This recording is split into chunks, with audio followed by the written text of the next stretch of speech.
Hi bang people, good day and welcome back to our YouTube channel, Marjan's Garden. So ayan guys, simula kahapon hanggang umaga ngayon guys, ayan, magdamag talaga guys yung ulan. Pero hindi naman guys yung sobrang lakas, yung parang tama lang siya, kaso baka na guys dito sa amin. And ay, ngayon guys ay umuulan pa rin, ayan no.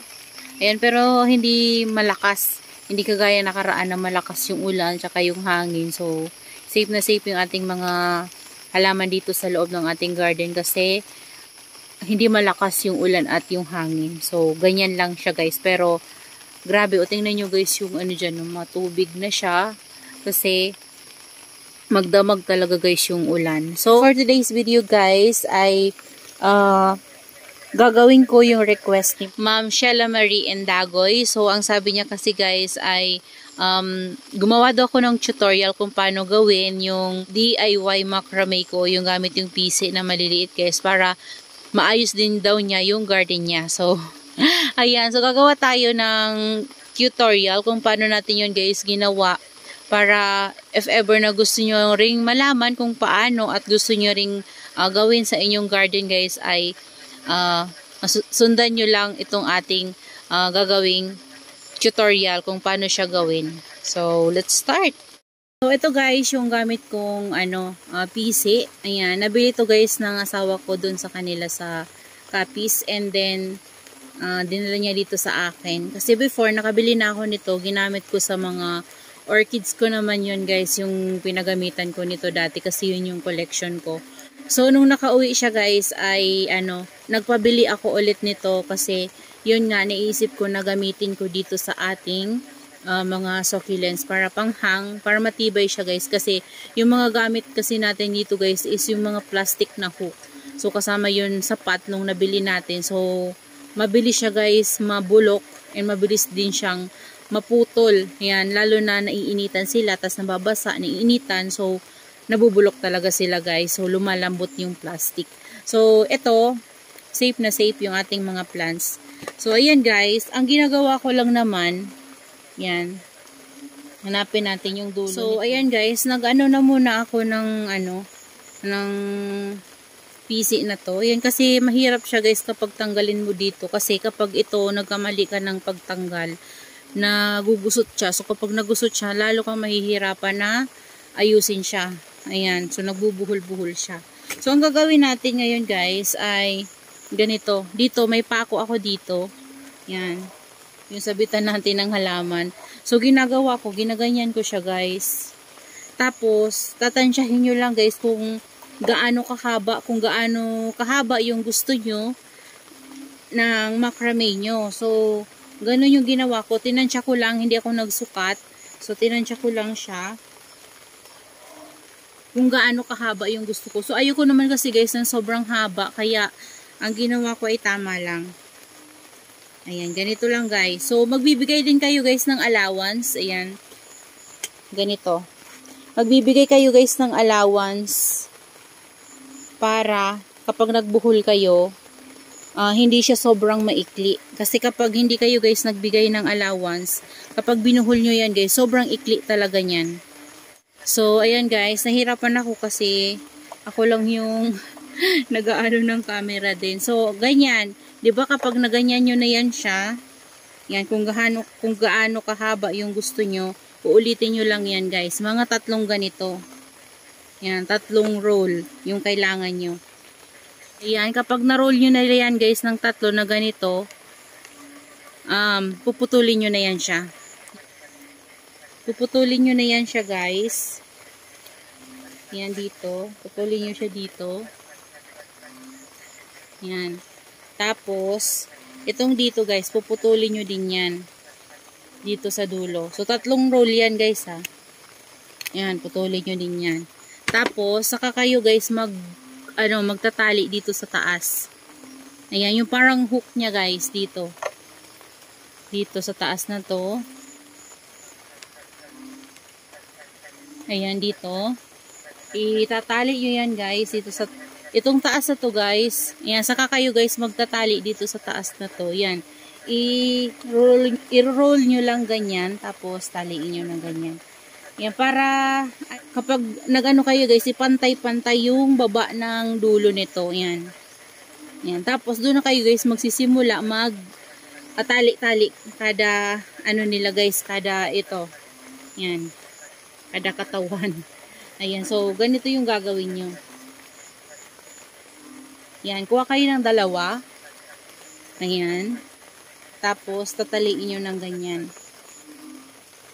Ayan. So, ganyan po siya. Kita nyo ba guys? So, pasensya na. Hindi masyadong ano kasi mag-isa lang ako guys. Walang maghawak ng ating camera. So, ito, ganun din. Kukuha ulit kayo ng dalawa. Tapos, tataliin nyo. Tapos, ipapantay nyo dito guys. Oh. Ayan, dito. Nung una, nahirapan din akong gumawa nito. Kasi wala akong tutorial na pinanood. So, sariling sikap ko lang din talaga.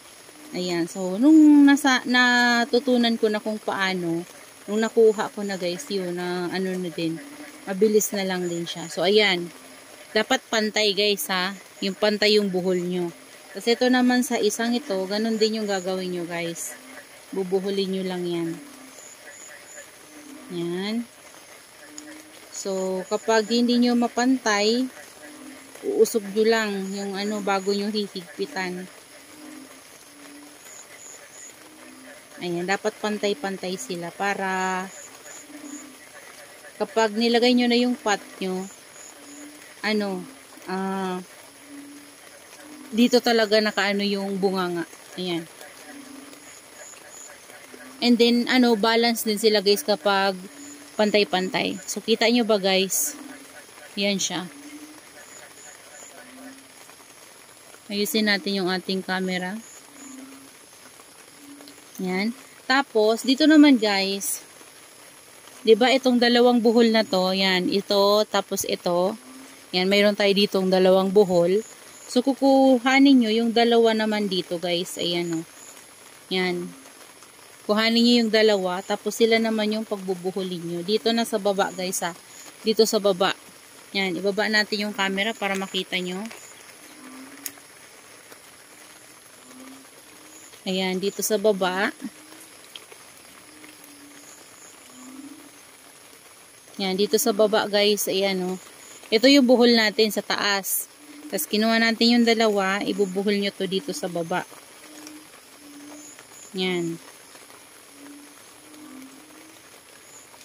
Ayan. So, meron tayong allowance dito sa baba na ganyan. Kasi ito, ibubuhol natin ulit to sa baba mamaya. Tapos ito, yan, 'di ba? Ito yung pinag-ano natin na dalawa. Itong isang ito, doon ka naman kukuha sa isa. Yan, kapag kasi nagkamali kayo guys, baka silang dalawa lang yung mapagdikit nyo. So, hindi yun siya mag-work. So, matatanggal yung, malalaglag yung pot nyo. So, 'di ba natali na natin itong dalawa. So, kukunin naman natin yung dito naman sa isang natira. Kasi tatlo sila, 'di ba? So, kukunin natin yung isang ganito dito sa isang natira na tali. So, ayan. Tapos pagbubuhulin ulit natin and then ipapantay ulit natin siya dito sa ginawa nating buhol kanina. Ayan. So, ayan. Pantay na siya, 'di ba? So, magkapantay. Ayan, magkapantay siya. Tapos, itong natira, yun ulit ng pagbubuhulin natin. Ayan. Tapos, ipapantay ulit natin siya dito. Ayan, dito. So, ayan na. Ayan na yung kabuuan ang nagawa natin, guys. Ayan. So, ayan na yung itsura niya. Yan, ganyan na yung itsura niya, guys. Ayan. Tapos, dito naman, guys, sa dulo, yun yung pagbubuhulin nyo ulit, guys, yung dito sa dulo. So, hilain nyo lang para pantay. Saka nyo, guys, buhulin. Yan. Ibuhul nyo na yan sa ilalim. Ayan. So, etong natira, pwedeng iiwanan nyo na lang ganyan or pwedeng i-cut nyo. Ayan. So, ayan na yung nagawa natin na macrame. Ayan. So, basic nga lang to guys. Marami pa tong mga paraan kung paano tayo gumawa ng macrame. So, kung gusto natin may design, pwede. Pero, ito kasi guys, basic lang kasi PC lang naman to. So, nakagawa na kasi ako nito before. So, yung gamit ko naman nun ay tela. So, yung tela na bibili sa Shopee guys, yung ginagawa talagang macrame. So, meron din naman guys na bibili sa Shopee na macrame, pero yun nga lang, mahal yung may mga design. So, mas better na gumawa na lang tayo ng DIY.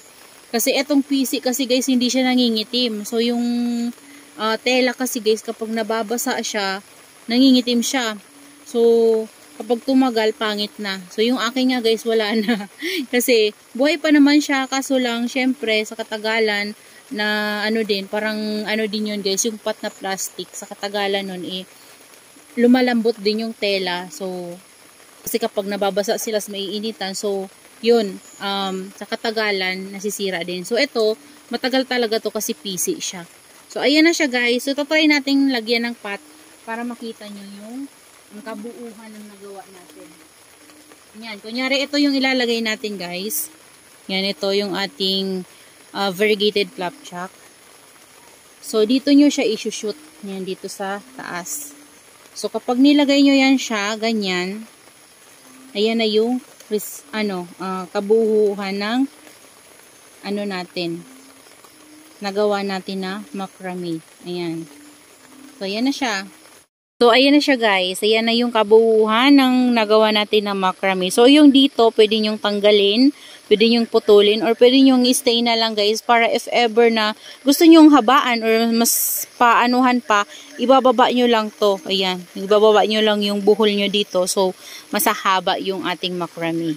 Ayan. So, ayan na guys, yung kabuuhan ng nagawa natin na macrame. Ayan. O, bagay siya dito sa pot na ito nagawa natin. Kaso madungis nga lang yung ating pot. Ayan, pagpasensyahan nyo na. So, yan na guys, yung nagawa natin. So, basic lang naman. After yung maputol yan guys, tansyahin nyo lang. Gaya nung ginawa natin kanina. Tinansya lang natin kung gaano kahaba yung macrame na gusto natin. And then, kapag tapos na, putulin natin, ikat natin yung sa dulo. Yan, ganito. Diba? Kasi, kapag niroll natin yan, ito, buo pa to. So, puputulin nyo lang yan. Ayan, tapos saka nyo guys itali dito. Ayan, after yung maitali dito, saka kayo kumuha ng tagdala-dalawa. Saka nyo guys ibuhol ulit dito guys. And then, kapag nabuhol nyo na yan, kukuha kayo ulit ng dalawa dito. Ng dalawa dito sa dalawang nabuhol nyo.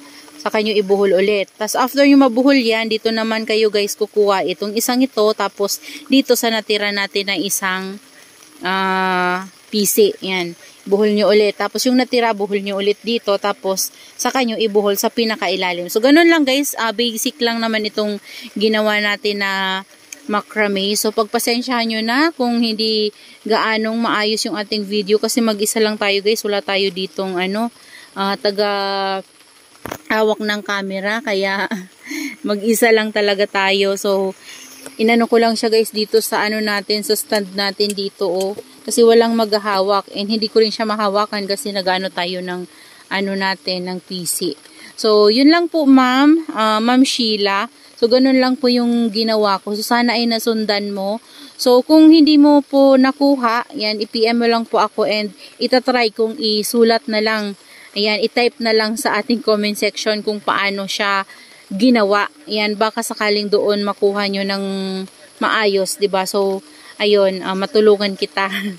So, yun lang naman yung ginawa ko dito sa aking macrame, kung paano ko siya ginawa. Yan, basic lang naman to, ma'am. So, mabilis lang naman siya makuha. Kapag, sa una, medyo malilito ka, pero kapag nakuha mo na siya, dire-diretso na yung gawa mo. Yun nga lang, medyo sa kamay yung kaya pag buhol-buhol at pag hila-hila, so kaya naman mas maire-recommend ko na gumamit ka ng ng gloves. Yan, yung gloves na tela, yun. So, yun lang ma'am. So, yun lang guys yung ating tutorial ng ating paggawa ng basic macrame. So, ayan yung kabuuan ng nagawa natin. Ayan.